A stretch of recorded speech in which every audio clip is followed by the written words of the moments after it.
Okay. Sir ఇంకొక విషయం ఎప్పటి నుంచో అడుగుదామని అడిగేస్తున్నా.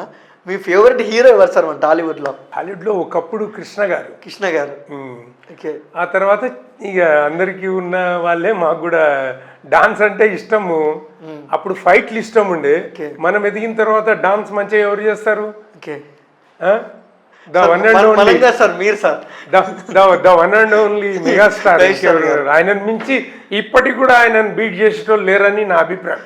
చాలా మంది చేసేవాళ్ళు ఉన్నారు, ఎవరెవరి కోవలో వాళ్ళకున్నది చేస్తారు, కానీ చిరంజీవి గారు నెక్స్ట్ లెవెల్. ఓకే సార్, మనం చూస్తున్నాం మెగాస్టార్ చిరంజీవి గారిని, అసలు మెగా ఫ్యామిలీని చూస్తున్నాం మనం. రామ్ చరణ్ గారి డాక్టరేట్ కానివ్వచ్చు, నేషనల్ అవార్డు అల్లు అర్జున్ కానివ్వచ్చు, పద్మ విభూషణ్ అంటే 2006లో మన చిరంజీవి గారు పద్మశ్రీ పుచ్చుకున్నారు, వచ్చింది ఆయనకు. మరి ఈసారి Padma Vibhushan, Padmashri, Padmabhushan, Padma Vibhushan. Okay, Vibhushan second highest honour of India. Okay, Nobel బహుమతి తర్వాత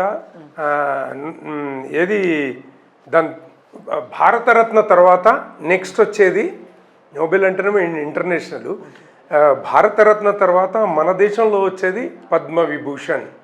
ఇదే సెకండ్ హైయెస్ట్ హానరింగ్ అన్నట్టు. సో హీ డిజర్వ్స్ అంటే ఏ బ్యాక్గ్రౌండ్ లేకుండా, ఎవరు తనకు ఫ్యామిలీ బ్యాక్గ్రౌండ్ లేకుండా తను స్వయం కృషితోని వచ్చిందంటే ఇట్స్ గ్రేట్. ఓకే, మేము కూడా మా స్వయం కృషితోనే ఇక్కడ దాకా వచ్చాము. ఓకే, సో ఆయన కూడా ఎవరి బ్యాక్గ్రౌండ్ లేకుండా అట్లా రావడం అచీవ్మెంట్. ఓకే, ఎప్పుడన్నా చిరంజీవి గారిని కలవడం కానీ ఏంటబ్బా, నటించారు కదా మీరు? నటించాను, కలిశాను, ఆయన పార్టీలో పనిచేశాను. ఎక్కడ తేడా లేదు. చిరంజీవి గారు కూడా అన్న గుర్తుపట్టాల్సిందే. అవునవును, పడతారు సార్. అండ్ సేమ్ డే ఎలా పార్టీకి పనిచేశాను, మా మహేశ్వరం కాన్స్టిట్యున్సీకి ఆస్పిరెంట్ గా ఉన్నాను.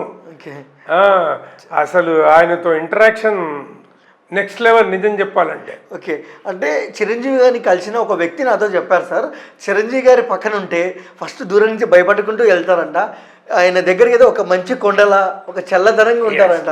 నిజమేనా సార్? అది నైస్ పర్సనాలిటీ. అంటే ఎట్లుంటుందంటే దేవుడు కరుణించిన పూజారి ఏదో అంటారు చూడు, ఆ సామెత ఉంది చూడు, అట్లా ఆయన ఎవరినైనా రమ్మనే అంటాడు. ఆయన ఏ పరిస్థితుల్లో ఉన్నాడు అనేది చూసుకోకుండా. కానీ ఇక మధ్యవర్తులు పోనీకే రీసెంట్గా నాకు కూడా ఒక బ్యాడ్ ఎక్స్పీరియన్స్ అయింది. సార్ దగ్గరికి పోదామని అంటే కుదరలేదు. మేనేజర్స్ వాళ్ళు వీళ్ళు ఉంటారు కదా, మా రిలేషన్ సార్తో వాళ్ళకి తెలియదు కదా వాట్ రిలేషన్ వీ హ్యావ్ అనేది. అన్నిసార్లు సార్కి ఫోన్ చేసి మేము వస్తున్నామని చెప్పలేము కదా, మధ్యలో ఉంటారు కదా, వాళ్ళతోనే ప్రాబ్లం. ఎక్కడైనా ఎవరి దగ్గర ఏ లెజెండ్ దగ్గరికి పోయినా అలాంటి ప్రాబ్లం ఫేస్ చేయాల్సిందే. ఓకే, అండ్ చిరంజీవి గారు పార్టీలో పనిచేశారు, ప్రజారాజ్యం ఎలా ఉండేది సార్? అప్పట్లో ఎలా ఉండేది? ప్రజారాజ్యం ప్రభంజనంగా ఉండింది. ఆయన ఫస్ట్ మీటింగ్ తిరుపతిలో చేశారు. మనం నానుడి కోసం ఇసుకేస్తే ఇసుక రాలనంత జనం ఉన్నారా అంటారు చూడు, అక్షరాల కళ్ళారా చూశాను నేను తిరుపతిలో. ఎటు చూసినా 10 నుంచి 15 కిలోమీటర్ల దూరం జామ్ అయిపోయినాయి రోడ్స్ అన్ని రోడ్స్ అరౌండ్ తిరుపతి మొత్తం. ప్రతి road, Chittoor road, Chandragiri road, ఇక ఏ రోడ్డు లేదు. లక్షల మంది హోటళ్లలోనే ఉండిపోయారు. అంత జనం బయట కనబడిన లక్షల్లో జనం హోటల్లో ఉండిపోయారు. లక్కీగా నా అదృష్టం 5 కార్లే అలో, 6వ కారు నేను వేసాను. ఓకే, లక్కీగా డాన్స్ దగ్గరికి వెళ్ళిపోయాను. సో కొన్నిసార్లు అట్లా జరుగుతూ ఉంటుంది అదృష్టం.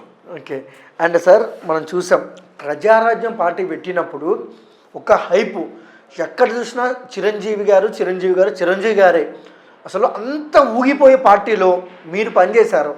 అప్పుడున్న మీ వైబు, ఎందుకంటే ఒక అబ్బాయి జెండా పట్టుకుంటేనే అబ్బాయికి ఒక ఫీలింగ్, అబ్బా చిరంజీవి గారి జెండా పట్టుకున్నాను, మీరు ఆయన పక్కనే ఉన్నారు. అప్పుడు ఎలా అనిపించేది మీకు?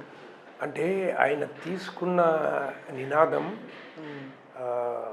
ఈ పేద ప్రజలకు, ఆయన తీసుకున్న ఆశయం, ఎవరెవరిని ఆదర్శంగా తీసుకున్నాడు, మదర్ తెరిసాను, అబ్దుల్ కలాంను, అంత పెద్దవాళ్లను ఆయన వాళ్ళని ఆదర్శంగా తీసుకొని తన నిజమైన ఇప్పుడు లగ్జరియస్ లైఫ్ చిరంజీవి గారిది సినిమా హీరోస్ది లగ్జరియస్ లైఫ్ అది వదిలేసి దాన్ని త్యాగం చేసి ప్రజాసేవ కోసం వస్తున్నారంటేనే వాళ్ళు ఎంతో త్యాగం చేసినట్టు. ఓకే. సో అట్లాంటి దాంట్లో అతను వచ్చాడు. తను వచ్చినప్పుడు నిజంగా ఇంకొక 6 నెలలు ఇది ఉంటే సీఎం అయ్యే అంత జనం కనబడారు. సార్ ఇంకొకటి ఏంటంటే చిరంజీవి గారికి పూలే కాదు, రాళ్ళు కూడా చాలాసార్లు తగిలాయి. అది ప్రతి లైఫ్ జర్నీలో అందరికీ తగలాల్సిందే. అవి తగిలితేనే మనం రాటు తేలిన వాళ్ళం అవుతాం. ఓకే. అండ్ కామెంట్స్ ఏంటంటే బ్లడ్ బ్యాంక్ పెట్టారు, చాలామందికి సేవ చేశారు, ఐ బ్యాంక్ పెట్టారు, చాలామంది సేవ చేశారు, సొంత డబ్బు చాలామంది పంచాడు ఆయన. కానీ ఎక్కడో ఒక చోట నెగిటివ్ ఏంటంటే ఈయన ఇవన్నీ చేయలేదు, ఒక స్వార్థం కోసమే చేసుకుంటున్నారు అనేది కొన్ని వార్తలు వినపడ్డాయి మాకు. ఇప్పుడు మంచి చేసినవన్నీ ఇప్పుడు పళ్ళున్న చెట్టుకే రాళ్ళే, అదంతే ఇక లైఫ్. నువ్వు ఇప్పుడు ఏంటి స్వతంత్రం తెచ్చిన మహాత్మా గాంధీని అంటారు, ఎవరినైనా ఇంట్లో పెద్దోళ్ళని అంటాం కదా, మనము ఇంటి కుటుంబ పెద్దనే అంటాం.